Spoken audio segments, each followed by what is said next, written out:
Hi friends. ഇവരെ നിങ്ങൾക്ക് ഇൻസ്റ്റാഗ്രാമിലൂടെയൊക്കെ social മീഡിയയിലൂടെ അറിയാമായിരിക്കും. ചൂരൽ. സെൽഫ് ഇൻട്രോ ചെയ്യും. ഞാൻ ഷമീർ ഖാൻ. അതെ. ഞാൻ ജാസിം ഹാഷിം. ഓക്കെ, നമ്മൾ രണ്ടുപേരും കൂടെ ചൂരൽ. അതെ. അപ്പോൾ ഇത് കാർത്തിക് ശങ്കർ. ആദ്യം ചൂരലിനെ പറ്റി ഒന്ന് പറയാം.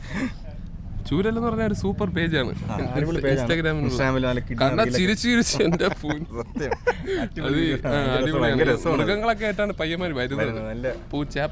വെറൈറ്റി കോൺസെപ്റ്റ് ആണ്.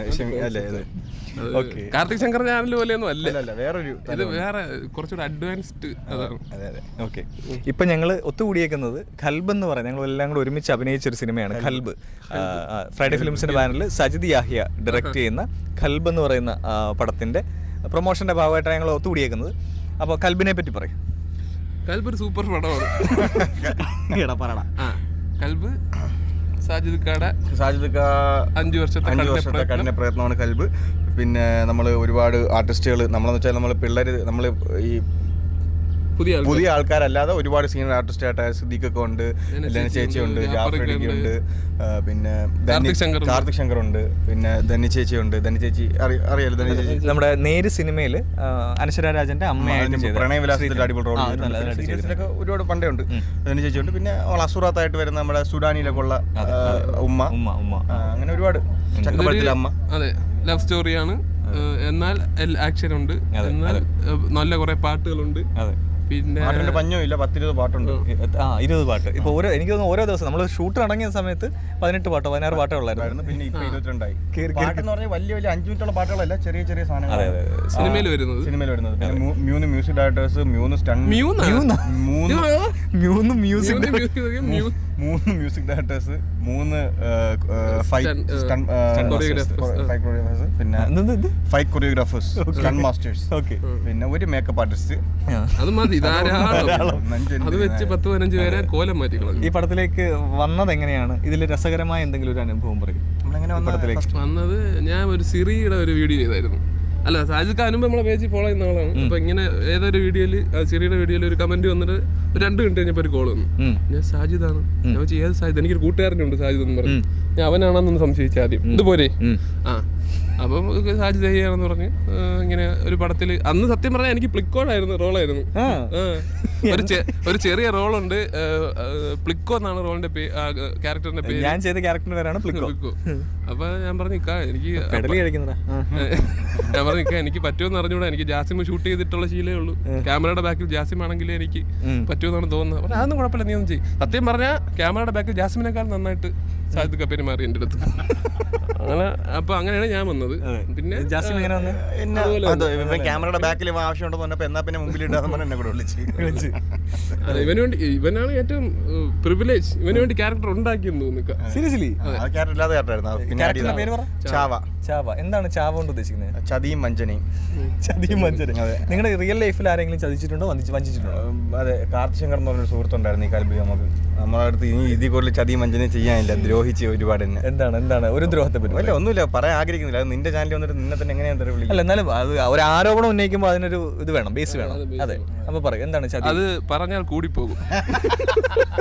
അത്ര എനിക്ക് പറയാനുള്ളത്. പറഞ്ഞാൽ കൂടി പോകും. അല്ല, എന്നാലും കൂടി പോകാത്ത ഒന്നുമില്ല. ഇവന്റെ പ്രേക്ഷകർക്ക് അറിയായിരിക്കും ഇവന്റെ മന്ത്രവാദവും കൂടോത്രവും. അറിയാൻ വഴിയില്ല. ആളെ സ്പിരിച്വൽ ആണ് എന്ന് വെച്ചാൽ മന്ത്രവാദി. ഇവന് ഒരു സാധനം ആഗ്രഹിച്ചാൽ, അല്ലെങ്കിൽ ഇവനൊരു റോള് അല്ല ഒരു ഡയലോഗ് ആഗ്രഹിച്ചാൽ, അല്ലെങ്കിൽ ഇവന് ഒരു സ്ക്രീൻ സ്പേസ് ആഗ്രഹിച്ചാൽ ഇവ മാറിപ്പോയിരുന്നിട്ട് ഇങ്ങനെ ഒരു പരിപാടി അത് ചെയ്തു കഴിഞ്ഞാൽ കിട്ടും. ഇത്ര നാളെ എനിക്ക് ഇങ്ങനത്തെ സൂപ്പർ നാച്ചുറൽ കാര്യങ്ങളൊന്നും എനിക്ക് അത്ര വിശ്വാസം വരാം. ഖൽബിന്റെ ഷൂട്ട് 10 ദിവസം കഴിഞ്ഞപ്പോൾ ഞാൻ തൊപ്പി വെച്ച ആങ്കർ പോണു. തൊപ്പി വെച്ച ആങ്കർ വലിയ പ്രശ്നക്കാരൻ. പക്ഷെ ആള് എന്തൊക്കെ പറഞ്ഞാലും കേട്ടോണ്ട് നിന്നോളൂ. പിന്നെ നല്ല സ്നേഹമുള്ളവനാണ്. സ്നേഹിച്ചോണ്ട് കഴുത്തിറക്കും. ഒരു സുഹൃത്തെന്ന നിലയിൽ നിങ്ങൾ എങ്ങനെ എന്നെ റേറ്റ് ചെയ്യുന്നു? 10-ൽ സുഹൃത്തെന്ന നിലയിൽ റേറ്റ് ചെയ്യുന്നതേ ഇല്ല. എന്നാലും നല്ല നമുക്ക് നമ്മൾ അങ്ങോട്ട് കളിയൊക്കെ അടിച്ച് ഇങ്ങനെ നടക്കുന്നതാണല്ലോ. ഇപ്പൊ വീഡിയോസിൽ കോമഡിയും പരിപാടിയൊക്കെ ആണെങ്കിൽ ഇവൻ ഈ ഇന്റർവ്യൂലൊക്കെ വന്നിട്ട് ഭയങ്കര ഫിലോസഫി, അതും കുറെ BGM ഒക്കെ ഇട്ട് മറ്റേ എന്റെ പോരാരുമില്ല ഭൂമിയിലെന്ന് പറഞ്ഞ് മറ്റേ കസുക്കോ അതൊക്കെ ഇട്ട് വീഡിയോസ് വരുന്നത്. അത് കാണുമ്പോഴേ അയ്യോ ഇവൻ ഇനി അവിടെ വന്നിട്ട് ഇവനൊക്കെ ക്ലാസ് എടുക്കുമോ, വന്നിരുന്ന് മോട്ടിവേഷൻ സ്പീക്ക് അങ്ങനത്തെ പരിപാടിയൊക്കെ സീരിയസ് ആയിരിക്കും നമ്മൾ. എനിക്ക് ഭയങ്കര ടെൻഷനായിരുന്നു ഇവൻ്റെ കൂടെ എങ്ങനെ ഇനി 55-60 ദിവസം എന്ന് വിചാരിച്ചു. പക്ഷേ വന്നപ്പോൾ മനസ്സിലായി ആൾ അങ്ങനെയൊന്നും അല്ല, BGM-ന്റെ പ്രശ്നമായിരുന്നു. സംസാരിക്കുമ്പോൾ BGM ഇല്ലെങ്കിൽ ഒരു കുഴപ്പമില്ല. എന്നിട്ട് ബാക്കിയുള്ളവരെ കുറിച്ച് ബാക്കി എല്ലാവരും കൊള്ളാം, നല്ല ഓക്കെ ആയിരുന്നു. നമ്മളെല്ലാവരും പുതിയ ആൾക്കാരായിട്ട് പെട്ടെന്ന് സിങ്കായി. ഇപ്പൊ സീനിയർ ആർട്ടിസ്റ്റ് ആയിട്ട് അമ്പി അല്ലേ ഉള്ളൂ. പക്ഷെ അമ്പി ആദ്യത്തെ 2 ദിവസം നമ്മളെ കുറച്ച് ഈ ഹരാസ് ചെയ്തു. അതായത് നമ്മള് അങ്ങനെയല്ല ഹരാസ് ചെയ്തൊന്നുമില്ല, അവൻ മറ്റേ തിയേറ്റർ ബാക്ക്ഗ്രൗണ്ട് എന്നൊക്കെ വന്നതിന്റെ ഒരു ഇതുണ്ടായിരുന്നു. നമുക്ക് അതിലോട്ട് എത്താൻ കുറച്ച് പാടായിരുന്നല്ലോ. ഗ്രൂമിന്റെ എന്തോ സീനിയർ എന്റെ അടുത്ത് മിണ്ടരുതെന്നൊക്കെ പറഞ്ഞില്ലേ, ആ സീനിൽ നീ അധികം കയ്യിൽ നിന്ന് ഡയലോഗ് ഉണ്ടെന്നൊക്കെ പറഞ്ഞു. അപ്പൊ ഞാൻ പേടിച്ചു. പക്ഷെ 2 ദിവസം കഴിഞ്ഞപ്പോ തലയ്ക്കൊരു തട്ടം കൊടുത്തു നമ്മളെ കൂടെ ആക്കി. പിന്നെ ഒരു ശല്യം ഉണ്ടായിട്ടില്ല. ഇപ്പൊ ഈ നമ്മുടെ പടത്തിന്റെ പേര് ഖൽബ് എന്നാ. അപ്പം ഈ പടം ഷൂട്ട് കഴിഞ്ഞപ്പോഴത്തേക്ക് ഖൽബിൽ സൂക്ഷിക്കാൻ എന്താണ് നിങ്ങൾക്ക് കിട്ടിയത് അത് പറ. ഷമീറിന് എന്താ കിട്ടിയത് പറ ഖൽബിൽ സൂക്ഷിക്കാനായിട്ട്? പടം കിട്ടിയെന്ന് പറയരുത്, പടം എന്തായാലും പറ. ആദ്യം ഷമീർ പറ. ഖൽബിൽ സൂക്ഷിക്കാൻ ഒരു വിഗ് കിട്ടിയായിരുന്നു. നമ്മൾ തല വെച്ച് കൊണ്ടുപോയിക്കോളാൻ പറഞ്ഞു. അല്ല നല്ല നല്ല ഓർമ്മകൾ. നമ്മള് ഫുഡ് അടിക്കാൻ കറങ്ങി നടന്നതാണെങ്കിലും, നമ്മൾ ഷാപ്പിൽ പോയി ഫുഡ് കഴിച്ചതാണെങ്കിലും, പിന്നെ പിന്നെ കുറെ നല്ല രസമായിരുന്നു. പിന്നെ നമ്മൾ ഒരുമിച്ച് കുറെ സ്ട്രഗിൾ ചെയ്തെന്ന് വെച്ചാൽ ഭയങ്കര ഫിസിക്കൽ സ്ട്രഗിൾ, വെയിൽ കൊണ്ട് നമ്മൾ ഊപ്പാട് വന്ന് അങ്ങനത്തെ കുറെ. അതായത് നമ്മൾ ഒരു ജീവിതത്തിൽ ചെയ്യാത്ത കുറെ കാര്യങ്ങൾ ഇത് ചെയ്യേണ്ടി വന്നു. ഡാൻസ് കളിച്ച് ഫൈറ്റ്, ഭയങ്കര ഫൈറ്റ് ഒന്നും ഇല്ലെങ്കിലും എന്ന് വെച്ചാൽ നമുക്ക് കുറെ ഉപദ്രവങ്ങൾ ഉണ്ടായല്ലോ. മറിഞ്ഞടിച്ച് വീണു, തലവല്ലി വീണു, ചവിട്ടുകൊണ്ട്. ജാസിമിന്റെ ഫൈറ്റ് ചെയ്തതിൽ ഏത് സീൻ കഴിഞ്ഞിട്ട് എപ്പോഴാ വരുന്നത്? ജാസിമിന്റെ ഡാൻസ് വരുന്നില്ല, ഫൈറ്റും വരുന്നില്ല. ഇതൊക്കെ ചെയ്തു നമ്മൾ, പക്ഷെ അതൊന്നും വരുന്നില്ല. പക്ഷെ അതൊക്കെ നമുക്ക് എക്സ്പീരിയൻസ് ആണല്ലോ. ഓക്കെ. ഇപ്പോൾ വേറൊരു കാര്യം എന്ന് വെച്ച് കഴിഞ്ഞാൽ, ഇപ്പോൾ റീസെന്റ് കിട്ടിയൊരു ന്യൂസാണ്. എന്തോ പറയാൻ കിട്ടിയല്ലോ. ഞാൻ ആലോചിക്കാതെ ഞാൻ അതിൽ പാട്ട് പാടി ഡാൻസ് ചെയ്ത് ഫൈറ്റ് ചെയ്തു, പക്ഷെ ഒന്നും സിനിമയിൽ വന്നിട്ടില്ല. എല്ലാം കട്ടായി പോയി. പാട്ടും പാടിയില്ലേ? ആ പാട്ടിന് 2 ലക്ഷം രൂപ കോപ്പിറൈറ്റ് അടിച്ചെന്ന് പറഞ്ഞ് കട്ട് ചെയ്ത് കളഞ്ഞു. പിന്നെ ആ സ്പേസിലേക്ക് ഓക്കെ. നമ്മുടെ സിനിമയുടെ നല്ലതിന് വേണ്ടിയിട്ട് ചില കാര്യങ്ങൾ ട്രിം ചെയ്യുന്നതിന്റെ ഭാഗമായി ഫൈനൽ കട്ടുകൾ വരാറുണ്ട്. ആ കട്ടുകളിൽ നമ്മുടെ ചില സീനുകൾ പോയതായി നല്ലതാക്കാൻ വേണ്ടി ചില മോശം ആൾക്കാരെ കട്ട് ചെയ്ത് കളഞ്ഞിട്ടുണ്ട്. അതിനെപ്പറ്റി സിനിമയുടെ ഡ്യൂറേഷൻ കുറയ്ക്കാനും അതിന്റെ കറക്റ്റ് സിനിമയുടെ മെയിൻ ആയിട്ടുള്ള സാധനങ്ങൾ നല്ലപോലെ കൺവേ ആവാൻ വേണ്ടി നമ്മളെ കുറച്ച് സീനുകൾ കട്ട് ചെയ്ത്. നമ്മളെ കുറച്ചെന്ന് വെച്ചാൽ നമുക്ക് ഏറ്റവും കൂടുതൽ ചെയ്യാനുണ്ടായിരുന്ന 2 സീനുകളാണ് പോയിട്ടുള്ളത്. അത് നിങ്ങൾക്ക് കാണുമ്പോൾ നിരാശ തോന്നാതിരിക്കാണ് ഇപ്പോഴേ പറയുന്നത്. നമ്മൾ ഒരുപാടൊന്നും ഇല്ല ഇതിനകത്ത്. പക്ഷെ നല്ല റിലീസ് ചെയ്തിട്ടുണ്ട്. അത് റിലീസ് ചെയ്യാൻ പ്ലാൻ ഉണ്ട്. ആ ഒരു ഏരിയയൊക്കെ അത്യാവശ്യം നമുക്ക് സ്പേസ് ഉണ്ടായിരുന്ന ഒരു സാധനം അൺഫോർച്ചുനേറ്റ്ലി ഇങ്ങനെ തൂങ്ങിയിട്ടുണ്ട്. പിന്നെ വേറെ കുറച്ച് സംഭവങ്ങൾ നമ്മൾ ത്രൂട്ടുണ്ട് അവിടെ ഇവിടെയൊക്കെ. പിന്നെ നിങ്ങൾ ക്രിയേറ്റേഴ്സ് ആണ്. നിങ്ങളുടെ വർക്കുകളൊക്കെ എഴുതാറ് കോക്കറി കാണിക്കുന്നത് അങ്ങനെ ക്രിയേറ്റേഴ്സ് ആണ് ഇതൊക്കെ ചെയ്യാറുണ്ട്. അപ്പോൾ നിങ്ങളുടെ ക്രിയേറ്റീവ് ഇൻപുട്സ് ഇതിൽ സായിദക്ക എന്തെങ്കിലും ചോദിച്ചിട്ടുണ്ടോ? സ്ക്രിപ്റ്റിലും ഇതിലൊക്കെ എന്തെങ്കിലുമൊക്കെ നമ്മൾ എന്തെങ്കിലും പറയുമ്പോൾ സായിദക്ക പറയും അങ്ങനെ ഒരു പരിപാടി പിടിക്കാന്ന് പറയും. അങ്ങനെ ഒരു പരിപാടി പിടിക്കാന്ന് പറയും, പക്ഷെ അങ്ങനെ പിടിക്കാറില്ല. എന്നുവെച്ചാൽ എല്ലാ ദിവസവും പറയും അടുത്ത നമുക്ക് സീൻ പൊലിപ്പിക്കണം കേട്ടോ, നിങ്ങൾ കൈ നോളൊക്കെ ഇട്ടു. പക്ഷേ ആ സമയത്തിന്റെ ഒരു പ്രഷറിൽ പലതും നടക്കാറില്ല. സ്ക്രിപ്റ്റ് പോലെയൊക്കെ തന്നെ എനിക്കൊന്നും പോയിട്ടുള്ളൂ. എന്നാലും ഡബിങ്ങിലൊക്കെ കുറെ.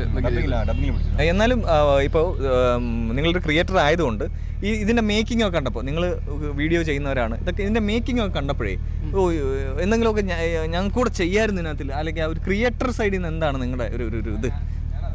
എനിക്ക് എന്താ അങ്ങനെയൊന്നും തോന്നിയില്ല. നിങ്ങളല്ലേ ചൂരലിലെ സ്ക്രിപ്റ്റൊക്കെ ആരാ എഴുതുന്നത്? ഇദ്ദേഹമാണ് ചെയ്യുന്നത്. അപ്പോൾ ഈ സ്ക്രിപ്റ്റ് കേട്ടപ്പോൾ കുറച്ചുകൂടെ ഒന്ന് അഴിച്ചു പണിഞ്ഞിരുന്നെങ്കിൽ അത് വേറൊരു ലെവലിലേക്ക് പോകുമായിരുന്നു, അങ്ങനെ എന്തെങ്കിലുമൊക്കെ തോന്നിയിരുന്നു? അങ്ങനെ തോന്നിയൊന്നുമില്ല. എന്നാലും പറയൂ പ്ലീസ്. അല്ല എനിക്ക് പ്രത്യേകിച്ച് എനിക്ക് അതിൽ ഇങ്ങനെ ചെയ്തിരുന്നെങ്കിൽ എന്നുള്ളൊരു ഐഡിയ ഒന്നും വന്നില്ല.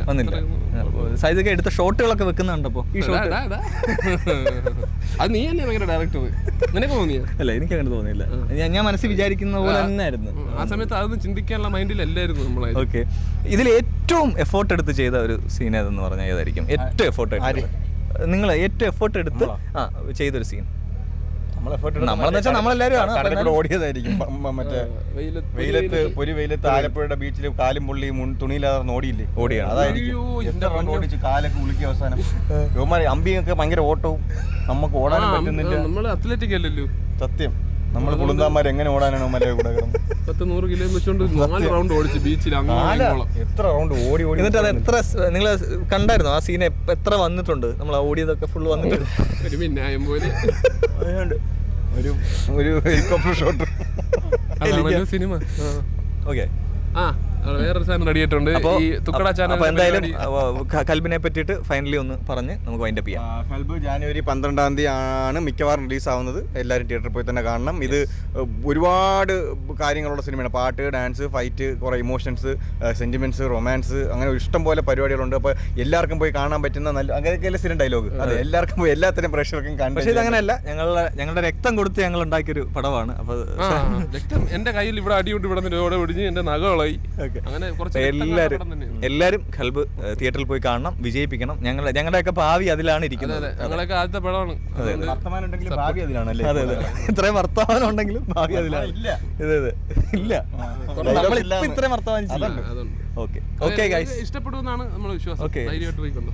ജയ് കാർത്തിക് ശങ്കർ എന്ന ചാനൽ നോക്കി ജയശങ്കർ കാർത്തിക് ശങ്കർ. Okay guys.